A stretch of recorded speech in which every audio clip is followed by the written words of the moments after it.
दोस्तों, करीब 160 मिलियन सालों तक धरती पर राज करने के बाद जब डायनासोर्स अपने अंत की तरफ बढ़े तो फिर सत्ता जिसके हाथ आई वो थी मैमल्स। 6.5 करोड़ साल पहले तक जब डायनासोर्स अपनी ताकत के नोक पर एनिमल किंगडम को दबा कर रखते थे तब ये जीव भी पृथ्वी का हिस्सा थे, लेकिन इनका अस्तित्व डायनासोर के सामने कुछ भी नहीं था। उन्हें ताकत में जीत पाना भले ही इनके लिए असंभव था, लेकिन आने वाला भविष्य इनका नाम लिखा जा चुका था। दोस्तों, 6 करोड़ साल पहले एस्टेरॉयड की तबाही डायनासोर की मौत अपने साथ लेके आया था। तो फिर इसमें देखेंगे कि बाकी के जो 10% आबादी बचे हैं उनको किस दौर से गुजरना पड़ा और फिर इंसान की उत्पत्ति कैसे हुई। तो फिर इस चैनल को सब्सक्राइब कर दीजिए, बेल आइकन को दबा दीजिए और जिससे जितना ज़्यादा हो सके शेयर कीजिए ताकि नॉलेजेबल वीडियो काफ़ी लोगों के पास पहुंचे। डायनासोर का अंत मैमल्स के लिए वो ऑप्शन था जो रेप्टाइल्स के खत्म होने पर डायनासोर्स को मिला था, यानी कि सीधी भाषा में कहें तो जंगल पर अपनी ताकत स्थापित करने का मौका आ गया था। जंगल की दुनिया में मैमल्स वो प्रजाति थी जो डायनासोर के समय से ही अस्तित्व में थी। आकार में छोटे होने की वजह से ये जीव आज मौजूद चूहे की तरह थे। देखा जाए तो मैमल्स की शुरुआत इसी तरह हुई थी। इस स्तनधारी जीव ने खुद को इसी परिस्थिति में ढालकर जीना सीख लिया था। फिर जब एस्टेरॉयड के टकराने से महाविनाश का सिलसिला शुरू हुआ तो इन्होंने भी कई साथियों को खोया और ये अपनी स्पीसीज को बचाने में सफल भी रहे। इस महाविनाश से उत्पन्न गर्मी से बचने के लिए मैमल्स ने जमीन के अंदर शरण ले लिया। चूहों को साइज में छोटा होने का फायदा मिला, जबकि डायनासोर का आकार ही उसका सबसे बड़ा दुश्मन बन गया। जमीन के नीचे रहते हुए मैमल्स को गर्मी से राहत मिली और भोजन के लिए उन्होंने हर तरह के कीड़ों को और जीवों को अपना शिकार बनाया। एस्टेरॉयड के टकराने से उत्पन्न हुई गर्मी और धूल के बादलों ने पृथ्वी के वातावरण को पूरी तरह से ढक लिया था। अब धरती पर सूरज की रोशनी तक नहीं पहुंच पा रही थी और सतह पर मौजूद हीट की वजह से बहुत सारे जानवर मारे जा चुके थे। कई सालों तक जब ये सिलसिला जारी रहा तो पेड़ पौधे पूरी तरह से नष्ट हो गए। प्रकृति का बनाया इकोसिस्टम हिल गया। सूरज की रोशनी ना मिलने के कारण पृथ्वी धीरे धीरे ठंडी होती चली गई। लेकिन अब तक डायनासोर्स की आबादी धरती से विलुप्त हो चुकी थी। बचे थे तो सिर्फ 5% जानवर, जिनमें से ज्यादातर जानवर मैमल्स के परिवार से संबंध रखते थे। महाप्रलय के प्रभाव के थम जाने के बाद पूर के बादलों ने छटना शुरू किया।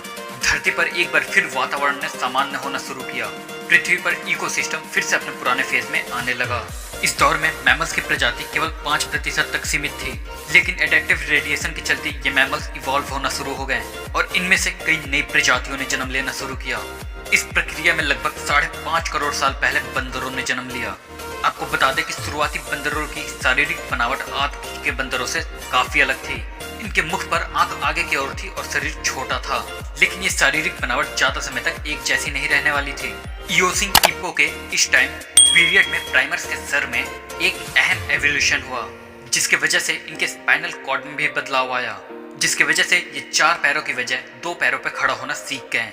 प्राइमर्स के अलावा एवोल्यूशन धरती पर मौजूद पेड़ पौधों और वातावरण में भी हो रहा था। वो पूरी तरह एक नॉर्मल फॉर्म में आ चुके थे और धरती का तापमान 24 डिग्री सेल्सियस तक पहुंच चुका था। करीब 4.5 करोड़ साल पहले बदलाव के चलते ही हमारा दिन 24 घंटे के हो गए। इसके साथ ही हमारे टेक्टोनिक प्लेट में भी हलचल हुई। अब तक हमारे सभी द्वीप अपनी अपनी स्थिति पर थे। केवल एक और नई संरचना होना बाकी थी, जिसके तहत 2 बड़े महाद्वीप अपनी जगह से खिसक कर एक दूसरे के करीब आ गए। ये वही द्वीप थे जिन्हें हम आज भारत के नाम से जानते हैं। भारत अफ्रीका से अलग होकर एशिया तक पहुंचने में कई लाखों करोड़ों साल लग गए।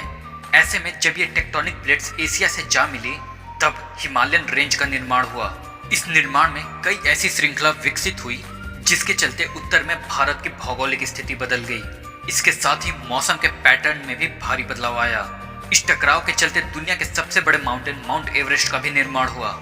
इस निर्माण के साथ ही ये तय हो गया कि आने वाले भविष्य में भारत में कई सारी नदियों का भी निर्माण होने वाला है, जो इस द्वीप के फॉर्मेशन को काफी हद तक बदलने वाला था। जहां धरती के हर एक द्वीप में विकास शुरू हो चुका था, वहीं दूसरी तरफ एवोल्यूशन की होड़ में जानवर अपने आप को काफी बदल रहे थे। द्वीप को अपनी मौजूदा स्थिति में पहुंचने में काफी गिरावट आ रही थी। उधर जानवर भी घास के मैदान में रहने के लिए एडॉप्ट हो रहे थे और साथ ही साथ नई प्रजातियों का भी विकास हो रहा था, जो ग्रासलैंड में अपना दबदबा बनाने की कोशिश कर रहे थे। पुराने मैमल्स में भले ही दूसरों को मारकर खाने की क्षमता नहीं थी, लेकिन अब दूसरे मैमल्स ने दूसरों को मारकर खाने की क्षमता विकसित कर ली थी और वे दूसरे जानवर पे अपना दबदबा बनाने में भी कायम हो रहे थे। अब जंगल में मैमल्स की वही स्थिति थी जो कभी धरती पर राज करने वाले डायनासोर की हुआ करती थी। कहने को तो धरती पे सब कुछ था, लेकिन एक प्रजाति थी जो कि धरती से गायब थी और वो प्रजाति आने वाली भविष्य में पृथ्वी के इतिहास को बदलने वाली थी। जी हाँ, ये प्रजाति थी इंसानों की। लगभग 40 साल पहले पृथ्वी पर फिर एक बड़ी हलचल हुई और अफ्रीका द्वीप के पूर्वी इलाकों में एक नई माउंटेन रिज बन गई, जिसे आगे चलकर ईस्ट अफ्रीकन ड्रिफ्ट के नाम से जाना गया। इस पर्वत श्रृंखला के निर्माण से केवल भौगोलिक स्थिति में बदलाव नहीं आया, बल्कि मौसमी हवा भी बदल गई। वहां मौजूद जंगल में हवा का प्रभाव कम हो गया, जिसमें मौसमी हवा वहां तक नहीं पहुंच पाई और जंगलों ने सूखना शुरू कर दिया। बारिश ना होने की वजह से अफ्रीका का ये क्षेत्र काफी सूखा पड़ गया। लेकिन इस जंगल में रहने वाले जानवरों ने हार नहीं मानी। अफ्रीका के इसी क्षेत्र में रहते थे पिरोल एफिथिकस, जो आगे चल के हमारे पूर्वज कहलाए। पेड़ पर रहने वाले ये बंदर एक टहनी से दूसरे टहनी के जाने के लिए अपने हाथों का सहारा लेते थे और कभी कभी पेड़ पर 2 पैरों पे भी खड़े हो जाते थे।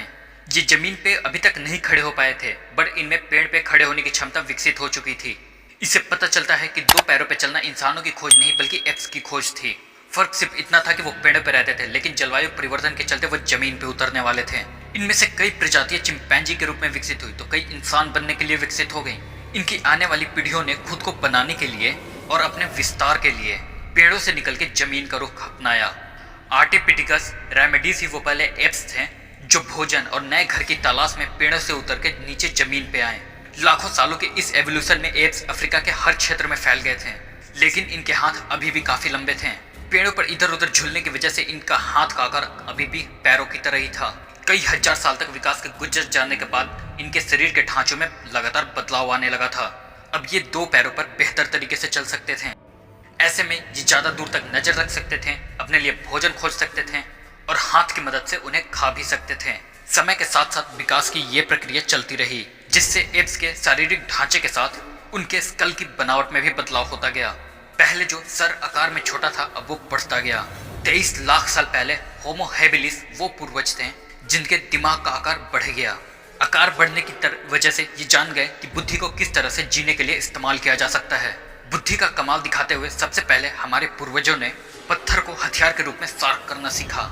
जैसे ही उनकी ये तरकीब काम आई, होमो हैबिलिस जान गए कि पत्थर को कैसे हथियार के रूप में इस्तेमाल किया जा सकता है। जैसे जैसे ये जीव हथियार को इस्तेमाल में लाए, उनके हाथों की उंगलियों और अंगूठों को भी मजबूती प्राप्त हुई। अब ये जान गए कि हथियार के इस्तेमाल से कैसे समूह में शिकार किया जा सकता है और अपनी भूख को शांत किया जा सकता है। होमो इरेक्टस ही वो पहले पूर्वज थे जिन्होंने समूह में शिकार करना शुरू किया। फिर इसके बाद आग की खोज ने मानव के भविष्य को ही बदल डाला।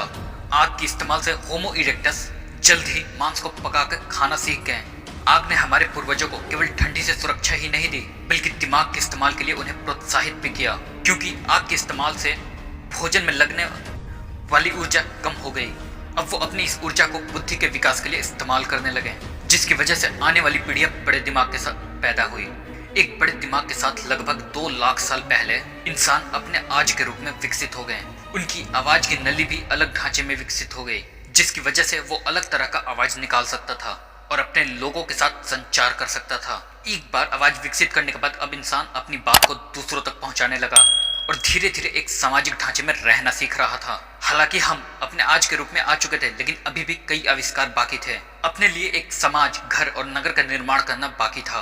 कहने को इंसान अभी अपने एडवांस स्टेज में है, लेकिन आज भी एवोल्यूशन जारी है। मनुष्य आज भी बदल रहा है और उनका एवोल्यूशन जारी है। अगर आपको ये वीडियो नॉलेजेबल और इंटरेस्टिंग लगा तो प्लीज इसे एक लाइक करके अपने जानने वालों के पास जरूर शेयर करें।